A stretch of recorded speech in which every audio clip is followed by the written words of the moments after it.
বিসমিল্লাহির রহমানির রহিম।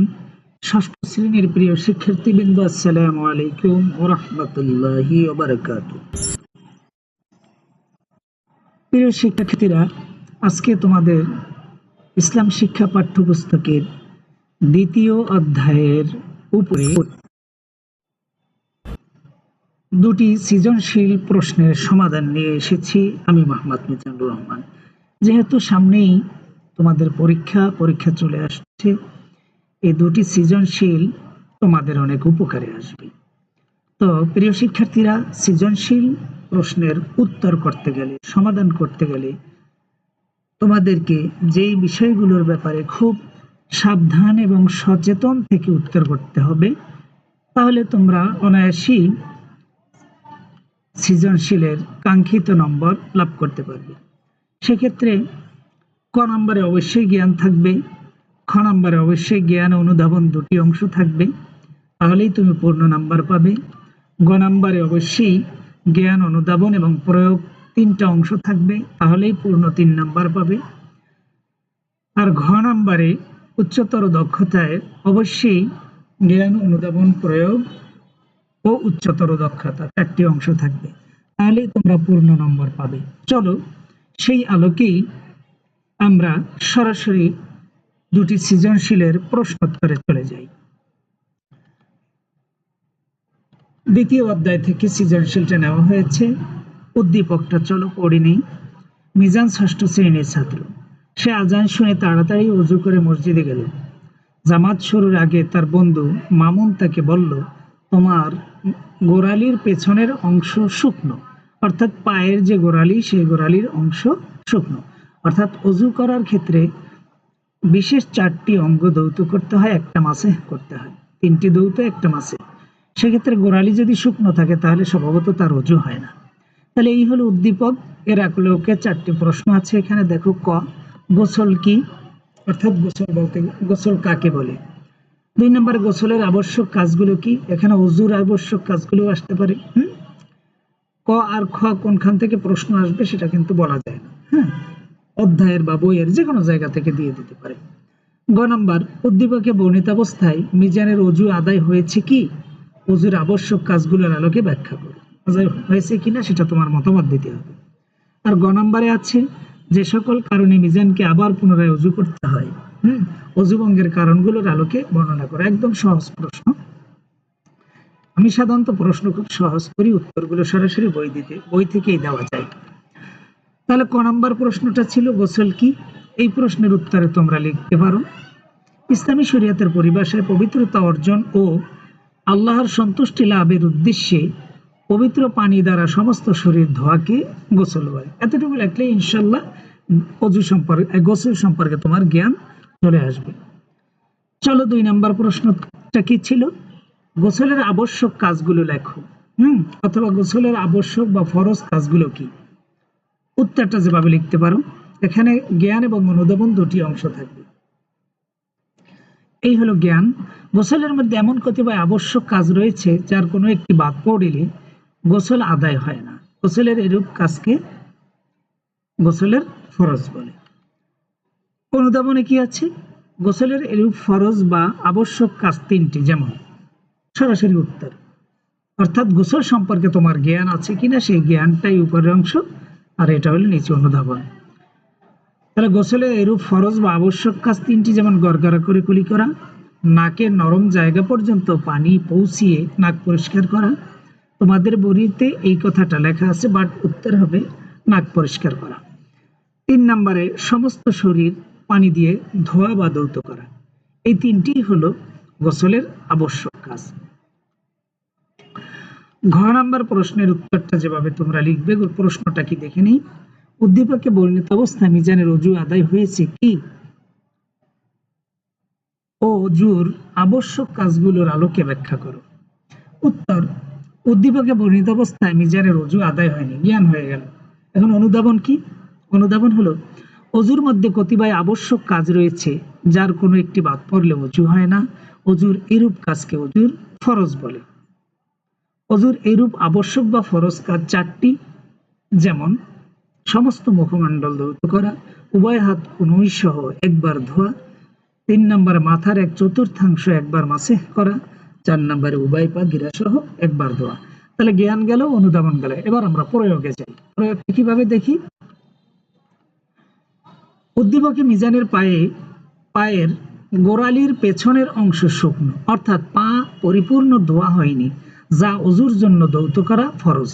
তাই বলা যায় মিজানের অজু আদায় হয়নি, অর্থাৎ ফরজ যেহেতু বাদ গিয়েছে, পরিপূর্ণ আদায় হয়নি, অর্থাৎ মিজানের অজু আদায় হয়নি। তাহলে জ্ঞান গেল, অনুধাবন গেল এবং প্রয়োগ, এই 3টা অংশ যখন পরীক্ষক দেখবেন অবশ্যই তোমাকে পরীক্ষার পূর্ণ নাম্বার দিবেন। চলো আমরা ঘ নাম্বার প্রশ্নে যাই। যে সকল কারণে মিজানকে আবার পুনরায় অজু করতে হবে, অজুভঙ্গের কারণগুলোর আলোকে বর্ণনা করো। অর্থাৎ এই প্রশ্নের উত্তরটা তোমরা যেভাবে লিখতে পারো, যে সকল কারণ মিজানের মধ্যে পাওয়া গেলে তাকে আবার পুনরায় অজু করতে হবে, তা হলো অজুভঙ্গের কারণ। তাহলে অজুভঙ্গের কারণের কোনো একটা পাওয়া গেলেই তাকে পুনরায় অজু করতে হবে। তাহলে অজুভঙ্গের কারণগুলো আমরা একটু এখন দেখব। আর অজুভঙ্গের কারণ 9টি, যা নিম্নে দেওয়া হইল। প্রস্রাব পায়খানার রাস্তা দিয়ে কোনো কিছু বের হলে অজু করতে হবে। প্রস্রাব পায়খানার রাস্তা ছাড়াও শরীরের কোনো স্থান থেকে রক্ত পুজ বেরিয়ে গড়িয়ে পড়লে।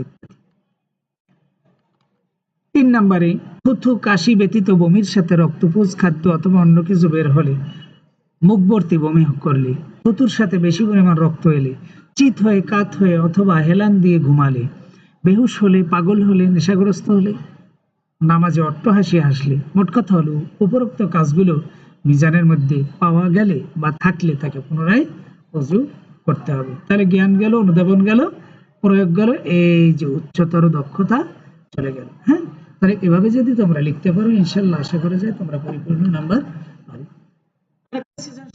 সমাধান করবে। সাবিতকে তার মা বললেন, সকল ইবাদতের পূর্ব শর্ত হলো পবিত্রতা।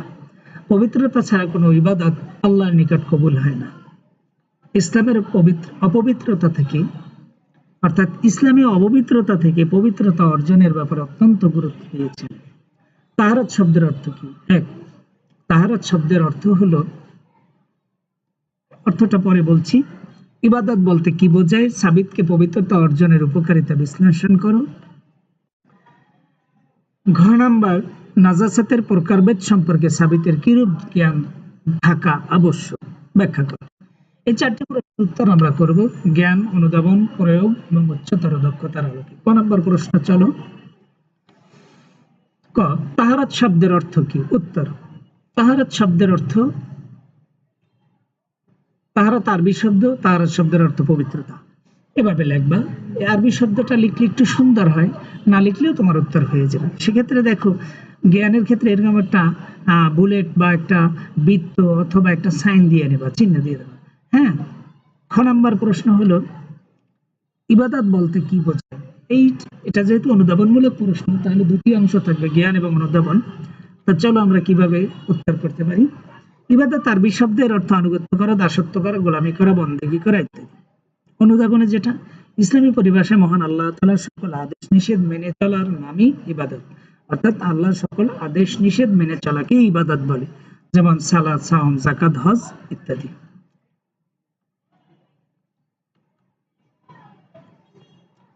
এরপরে 3 নম্বর প্রশ্নটা ছিল, সাবিতের পবিত্রতা অর্জনের উপকারিতা বিশ্লেষণ করো।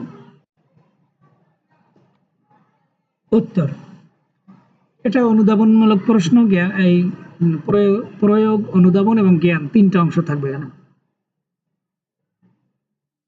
ইসলামী শরীয়তের পরিভাষায় ওযু, গোসল ও তায়াম্মুম ইত্যাদির মাধ্যমে পবিত্রতা অর্জন করাকেই তাহারাত বলে। তাহলে তাহারাত সম্পর্কে যে শিক্ষার্থীর জ্ঞান আছে কিনা এই লেখাটা দেখলেই বোঝা যাবে। অনুধাবন, ইসলামী ইবাদতের জন্য পবিত্রতাকে একান্ত প্রয়োজন। পবিত্র না হয়ে কোনো ইবাদত করা যায় না। তাই পবিত্র থাকলে সাবিক যে সকল উপকারিতা লাভ করবে। তাহলে এই অংশটা জ্ঞান, এইটা অনুধাবন, আর নিচের এইটা হলো প্রয়োগ। অর্থাৎ পবিত্র থাকলে যে সকল উপকারিতা সাবিত লাভ করবে তা হলো, পবিত্র থাকলে শরীর সুস্থ থাকে, অর্থাৎ সাবিত সুস্থ থাকবেন শারীরিকভাবে। 2 নম্বরে তার মন প্রফুল্ল থাকবে। 3 নম্বরে লেখাপড়া ও কাজকর্মে মন বসবে। 4 নম্বর মহান আল্লাহ তাআলা তাকে ভালোবাসবেন, কেননা আল্লাহ তাআলা বলেন আল্লাহু ইউহিব্বুল মুত্তাহহিরিন, অর্থাৎ আল্লাহ তাআলা উত্তম রূপে পবিত্রতা অর্জনকারীকে ভালোবাসেন। তাহলে এভাবে যদি তোমরা লিখতে পারো ইনশাআল্লাহ আশা করা যায় পরিপূর্ণ নাম্বার। চলো ঘ নাম্বার প্রশ্নটা দেখে নিই। নাজাসাতের প্রকারভেদ সম্পর্কে সাবিতের কিরূপ জ্ঞান থাকা আবশ্যক। তাহলে এখানে জ্ঞান, অনুধাবন, প্রয়োগ, উত্তর, দক্ষতা 4টি অংশ থাকবে। আর জ্ঞানে কি লেখা যায় দেখো, নাজাসাত সম্পর্কে সাবিতের জ্ঞান আছে কিনা। নাজাসাতের প্রকারভেদ সম্পর্কে সাবিতের যেরূপ জ্ঞান থাকা আবশ্যক তা ব্যাখ্যা করা হলো। তাহলে নাজাসাতের পরিচয় দিতে হবে। শরীর থেকে যে সমস্ত জিনিস বের হওয়ার কারণে শরীর অপবিত্র হয়ে যায়, অথবা যেসব দ্রব্য কোনো পবিত্র বস্তুকে অপবিত্র করে তোলে, তাকে নাজাসাত বা অপবিত্রতা বলা হয়। যেমন মলমূত্র, রক্ত, পুজ ইত্যাদি। মল মানে পায়খানা, মূত্র মানে প্রস্রাব। তাহলে মলমূত্র এগুলো, রক্ত, পুজ এগুলো মানুষকে বা কোনো বস্তুতে লাগলে অপবিত্র হয়ে যায়, তো এগুলো হলো নাজাসাত। তাহলে নাজাসাত সম্পর্কে সাবিতের যেমন জ্ঞান থাকা দরকার প্রকারভেদ সম্পর্কে। নাজাসাত 2 প্রকার, যেমন নাজাসাতে হাকিকি প্রকৃত অপবিত্রতা, আর নাজাসাতে হুকমি। তাহলে জ্ঞান গেল, অনুধাবন গেল, প্রয়োগ গেল, উচ্চতর দক্ষতায় যায়। অর্থাৎ নাজাসাতে হাকিকি, নাজাসাতে হুকমি জানে কিনা। নাজাসাতে হাকিকি, নাজাসাতে হাকিকি বলতে ওই সকল অপবিত্র বস্তুকে বোঝায় যেগুলো প্রকৃতভাবেই অপবিত্র এবং ইসলামী শরীয়ত সেগুলোকে অপবিত্র ঘোষণা করে। এই সকল অপবিত্র বস্তুকে মানুষ অপছন্দ করে, যেমন প্রস্রাব, পায়খানা, রক্ত ইত্যাদি। এগুলো অর্থাৎ নাজাসাতে হাকিকি, অর্থাৎ যেগুলো সরাসরি দেখা যায়, যেগুলো কি সরাসরি দেখা যায়, এটাকে বলা হয়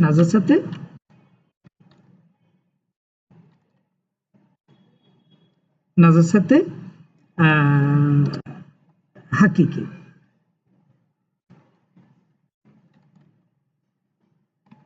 একটা মিস্টেক ছিল, স্পেলিং মিস্টেক, ওটা ঠিক করে দিলাম। যেগুলো 2 নম্বরে নাজাসাতে হুকমি। নাজাসাতে হুকমি হচ্ছে ওই সকল অপবিত্রতা যা দেখা যায় না কিন্তু ইসলামী বিধানে তা অপবিত্র বলে গণ্য, যেমন অজুভঙ্গ হওয়া, গোসলের প্রয়োজন হওয়া ইত্যাদি। অজুভঙ্গের যে কারণগুলো, যেমন প্রসাব পায়খানার রাস্তা দিয়ে যে সমস্ত বস্তু বের হয়, অনেক সময় বাতাস বের হয়, দেখা যায় না, এই সমস্ত বিষয়, এগুলো হলো নাজাসাতে হুকমি, যেটা শরীয়ত হুকুম করেছেন। যেহেতু পবিত্রতা ও অপবিত্রতার মানদণ্ড শরীয়ত যেটা নির্ধারণ করে দিয়েছেন, দেখা যায় না, সেগুলো হলো নাজাসাতে হুকমি ইত্যাদি। উভয় প্রকার নাজাসাত থেকেই মানুষের শরীর পুত পবিত্র রাখাই কিন্তু শরীয়তের বিধান, ইসলামের বিধান। প্রিয় শিক্ষার্থীরা, এভাবে যদি তোমরা লিখতে পারো আশা করা যায় ইনশাআল্লাহ তোমরা কাঙ্ক্ষিত লক্ষ্যে পৌঁছতে পারবে। চলো কিছু সংক্ষিপ্ত প্রশ্নের উত্তর দেখে নিই। যে প্রশ্নগুলো পরীক্ষায় আসার মতো খুব সহজ করে তোমাদের সামনে তুলে ধরেছি, যেভাবে তোমরা লিখলে পরীক্ষায় ভালো করবে ইনশাআল্লাহ। 1 নম্বর যে প্রশ্নটা আছে সেটা হলো ইবাদত বলতে কি বোঝায় বা ইবাদত কাকে বলে। এই ধরনের প্রশ্ন আসতে পারে। তাহলে সেক্ষেত্রে তোমরা এভাবে লাগবে। শাব্দিক পরিচয়টা অবশ্যই 2টি অংশ দেখো, একটা অংশ এই চিহ্ন দিয়ে ভাগ করা হয়েছে জ্ঞান, আর এই অংশটা অনুধাবন ভাগ করা হয়েছে। এটা সংক্ষিপ্ত প্রশ্নও আসতে পারে, আবার খ নম্বরেও আসতে পারে। এই উত্তরটা অলরেডি চলে গেছে, তাই আমি আর বলতেছি না। 2য় নম্বর প্রশ্নটা দেখো, ইবাদত সম্পর্কে মহান আল্লাহ তাআলা কি বলেছেন। এই প্রশ্নটার জ্ঞানে তুমি ইবাদতের সংজ্ঞাটা দিয়ে আসবে। ইসলামী শরীয়তের পরিবেশে আল্লাহর সকল আদেশ নিষেধ মেনে চলাকেই ইবাদত বলে, যেমন সালাত, সাওম, যাকাত, হজ ইত্যাদি। ইবাদত সম্পর্কে মহান আল্লাহ কি বলেছেন, অর্থাৎ ইবাদত সম্পর্কে মহান আল্লাহ তাআলা বলেছেন ওমা খালাকতুল জিন্না ওয়াল ইনসা ইল্লা লিয়াবুদুন। আরবিটা যদি লিখতে পারো আলহামদুলিল্লাহ ভালো, আর যদি না পারো তাহলে অনুবাদ লিখবে। আর আমি জিন ও মানুষ জাতিকে আমার ইবাদতের জন্য সৃষ্টি করেছি। এখানে সূরার নামটা দিয়ে দিলে ভালো হয়, সূরা আয-যারিয়াত 56 নম্বর আয়াত। সূরা আয-যারিয়াত আয়াত নাম্বার, এই আয়াত নাম্বারটা দিয়ে দিবা, তাহলে আরো সুন্দর হয়ে যাবে। সূরা আয-যারিয়াত আয়াত নাম্বার। তাহলে এভাবে লিখতে হবে। ছোট প্রশ্ন, কিন্তু এই ধরনের প্রশ্ন খুব বেশি আসে। হ্যাঁ, 3 নম্বর প্রশ্নটা দেখো, ইবাদতের প্রকারভেদ ব্যাখ্যা করে। এই প্রশ্নটা খুব বড়, সংক্ষেপে আসতেও পারে, নাও আসতে পারে, অথবা সংক্ষেপে আলাদা আলাদা ভাবেও আসতে পারে। যেমন ইবাদত, আল্লাহ সকল আদেশ নিষেধ মেনে চলার নামে ইবাদত, সংখ্যাটা দিয়ে দিলে ইবাদত 3 প্রকার, জ্ঞান গেল, অনুধাবন গেল। ইবাদতে বাদানি এবং ইবাদতে মালি এবং ইবাদতে বাদানি এবং মালি 3 ভাগে ভাগ করা হয়েছে। তাহলে প্রথমে যেটা আসছে ইবাদতে বাদানি বা শারীরিক ইবাদত, শরীরে অঙ্গ প্রত্যঙ্গের সাহায্যে যে ইবাদত করা হয় তাকে বলা হয় ইবাদতে বাদানি বা শারীরিক ইবাদত, যেমন সালাত, সাওম ইত্যাদি। 2 নম্বর ইবাদতে মালি, অর্থাৎ অর্থ বা টাকা পয়সা, ধন দৌলতের মাধ্যমে যে ইবাদত করা হয় তাকে বলা হয় ইবাদতে মালি, অর্থাৎ যাকাত দেওয়া, সদকা দেওয়া, দান সৎকার করা, কোরবানি করা ইত্যাদি। 3 নম্বরে যেটা আছে ইবাদতে মালি অবাদানি, অর্থাৎ যেখানে মাল এবং শরীর উভয় লাগে, এই ধরনের ইবাদতকে বলা হয় ইবাদতে মালি এবং বাদানি। যেমন হজ করতে যেমন অর্থের প্রয়োজন রয়েছে, ঠিক তেমনি ভাবে শরীরের প্রয়োজন করে। জিহাদ করতে যেমনি ভাবে অর্থের প্রয়োজন রয়েছে, তেমনি ভাবে শরীরের প্রয়োজন রয়েছে। 4 নম্বর প্রশ্নটা, পবিত্রতা অর্জনের মাধ্যমগুলো কি কি? তাহারাত থেকে এই প্রশ্ন, নাজাসাত থেকে। ইসলামী শরীয়তে পবিত্রতা পরিভাষায় নির্দিষ্ট কতিপয় মাধ্যমে পবিত্রতা অর্জন করাকে তাহারাত বা পবিত্রতা বলা হয়। ইসলামী শরীয়ত অনুযায়ী পবিত্রতা অর্জনের মাধ্যম বা উপায়গুলো হলো ওযু, গোসল, তায়াম্মুম ইত্যাদি। 5 নম্বর প্রশ্নটা দেখো, আমি কয়েকটা নমুনা প্রশ্ন আজকে তোমাদের দেখাবো। পবিত্রতার 4টি উপকারিতা লেখো। যেহেতু সৃজনশীলে 2 নাম্বার করে থাকে, সেহেতু 4টা দেওয়া হয়েছে। ইসলামী ইবাদতের জন্য পবিত্র থাকা একান্ত প্রয়োজন। পবিত্রতা ছাড়া কোনো ইবাদত কবুল হয় না। পবিত্রতার অনেক উপকারিতা রয়েছে, নিম্নে 4টি উপকারিতা দেওয়া হলো। 1, পবিত্র থাকলে শরীর সুস্থ থাকে, মন প্রফুল্ল থাকে, লেখাপড়া ও কাজকর্মে মন বসে, মহান আল্লাহ তাআলার ভালোবাসা লাভ করবেন। তাহলে কেননা আল্লাহ তাআলা বলেন আল্লাহু ইউহিব্বুল মুত্তাহহিরিন। তাহলে এভাবে লিখলে ইনশাআল্লাহ আশা করা যায় ভালো। 6 নাম্বার, ওযুর ফরজ কাজগুলো কি কি, অর্থাৎ ওযুর আবশ্যক কাজগুলো কি কি, এই ধরনের প্রশ্ন আসতে পারে। ওযুর মধ্যে এমন কতিপয় আবশ্যক কাজ রয়েছে যার কোনো একটি বাদ পড়লে ওযু আদায় হয় না। ওযুর এরূপ কাজকে ওযুর ফরজ বলা হয়। তাহলে ওযু সম্পর্কে তোমার জ্ঞান চলে আসলো, অনুধাবন হলো ওযুর 4টি ফরজ। ওযুর এরূপ আবশ্যক কাজ 4টি, যথা মুখমণ্ডল ধৌত করা, উভয় হাত কনুই একবার ধোয়া, মাথার 1/4 একবার মাসে করা, অর্থাৎ মাথার 4 বার একবার মাসে করা, উভয় পা গিরা সহ একবার দোয়া ফরজ, 3 বার দোয়া সুন্নাত। তাহলে ওযুর আবশ্যক কাজ এই 3টি, এই 4টি। প্রিয় শিক্ষার্থীরা, চলো 7 নম্বর প্রশ্ন, ওযুর উপকারিতা ও ফজিলত ব্যাখ্যা করো। শরীর পবিত্র করার নিয়তে পবিত্র পানি দিয়ে শরীয়তের নিয়ম অনুযায়ী নির্দিষ্ট অঙ্গ প্রত্যঙ্গ ধোয়াকে ওযু বলে। তাহলে ওযু সম্পর্কে জ্ঞান চলে আসলো। ওযুর উপকারিতাও রয়েছে 4টি। 1 নম্বরে পবিত্রতার উপকারিতা যে 4টি, ওযুর উপকারিতাও সেই 4টি। 1 নম্বরে ভালোভাবে ওযু করলে মন প্রফুল্ল থাকে, শরীরে অঙ্গ প্রত্যঙ্গ সতেজ থাকে, ইবাদতে একাগ্রতা আসে। 4 নম্বরে মহান আল্লাহ তাআলা ভালোবাসা, অর্থাৎ ভালোবাসা লাভ করেছে। 8 নম্বর প্রশ্নটা, ওযু ভঙ্গের 4টি কারণ লেখো। যে সকল কারণে মানুষের ওযু ভেঙে যায় তার 4টি নিম্নে দেওয়া হলো। 1 নম্বরে প্রস্রাব পায়খানার রাস্তা দিয়ে কোনো কিছু বের হলে, প্রস্রাব পায়খানার রাস্তা ছাড়াও শরীরের যে কোনো স্থান থেকে অপবিত্র বস্তু যেমন রক্ত, পুজ ইত্যাদি বের হয়ে গড়িয়ে পড়লে। 3 নম্বরে থুতু, কাশি ব্যতীত বমির সাথে রক্ত, পুজ, খাদ্য অথবা কিছু বের হলে, অর্থাৎ মুখে যদি থুথুর পরিমাণ, রক্তের পরিমাণ, বমির পরিমাণ একদম মুখ ভরে বের হয়, তাহলে ওযু ভেঙে যাবে। থুতুর সাথে বেশি পরিমাণ রক্ত, অর্থাৎ মুখের মধ্যে থুথু এবং রক্তের পরিমাণ যদি বেশি হয় থুতুর চাইতে, তাহলে ওযু ভেঙে যাবে। অনেক সময় দাঁত থেকে রক্ত বের হয়, কেটে গেলে রক্ত বের হতে পারে। এই 4টি। অথবা মাতাল হলে, অথবা ঘুমিয়ে পড়লে, এই ধরনের আরো সহজগুলো তুমি দিতে পারো। আমি প্রথম 4টা দিয়ে দিয়েছি। গোসল বলতে কি বোঝায়? পবিত্রতা অর্জনের যতগুলো মাধ্যম রয়েছে, গোসল তার মধ্যে। গোসল আরবি শব্দ, এর অর্থ ধৌত করা। ইসলামী শরীয়তের পরিভাষায় পবিত্রতা অর্জন ও আল্লাহর সন্তুষ্টি লাভের উদ্দেশ্যে পবিত্র পানি দ্বারা সমস্ত শরীর ধোয়াকে গোসল বলে। পরীক্ষা তো সকলেই লেখে, কিন্তু ভালোভাবে খাতা উপস্থাপন করে লিখলে কিন্তু লিখতে সবাই পারে না। তাহলে এই চিহ্ন 2টা যখন তুমি খাতায় দিয়ে নীল কালি দিয়ে লেখা শুরু করবে, এরকম একটু ফাঁকা রাখবে, তখন লেখাটা মার্জিন থেকে একটু ফাঁকা রেখে লেখা শুরু করবা, দ্বিতীয় লাইনটা একদম মার্জিন বরাবর থাকবে। হ্যাঁ, তখন দেখতে কিন্তু অটোমেটিক সুন্দর দেখা যায়। 10 নম্বর প্রশ্ন, সালাত বলতে কি বোঝায়? সালাত আরবি শব্দ, এর আবিধানিক অর্থ দোয়া, রহমত, ক্ষমা প্রার্থনা। তাহলে শাব্দিক পরিচয় হলো জ্ঞান, আর পারিভাষিক পরিচয়টা হলো অনুধাবন। ইসলামী শরীয়তের পরিভাষায় আরকান, আহকাম সহ বিশেষ নিয়ম ও নির্দিষ্ট সময় আল্লাহর ইবাদতের নামই হলো সালাত বা নামাজ। প্রিয় শিক্ষার্থীরা, এই 10টা প্রশ্ন দেখালাম। আরো তোমাদের কিছু প্রশ্নের নমুনা প্রথম, দ্বিতীয়, তৃতীয় অধ্যায় থেকে সাজেশন আকারে দিয়েছি। তোমরা এগুলোর আলোকে যদি প্রস্তুতি গ্রহণ করো, তাহলে 10টা সংক্ষিপ্ত প্রশ্ন লিখতে হবে, 10 দুগুণে 20, অনায়াসে তুমি এখান থেকে কমন পাবে আশা করা যায়। এরপরে 5টা সৃজনশীলে 5টা অনুধাবনমূলক প্রশ্ন আছে, তাও এখান থেকে কমন পাবে আশা করা যায় ইনশাল্লাহ। তাহলে দেখা যায় তোমার 15টা প্রশ্ন যদি তোমার কমন পড়ে, তাহলে 30 নাম্বার কিন্তু তুমি অবশ্যই অনায়াসে আনসার করতে পারবে, যা তোমাকে ভালো রেজাল্ট করতে বিশেষ ভূমিকা রাখবে। তাহলে আমরা সাজেশনটা দেখে নিই। দ্বিতীয় অধ্যায় থেকে কিছু প্রশ্ন দিয়ে নিয়ে এসেছি।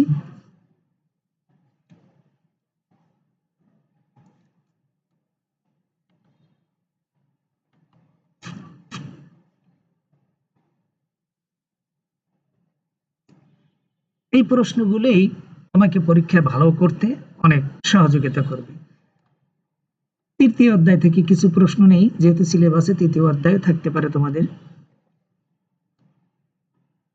এক এক স্কুলের সিলেবাস যেহেতু এক এক রকম, তো তোমাদের এই প্রশ্নগুলো ইনশাল্লাহ আশা করি অনেক উপকারে আসবে।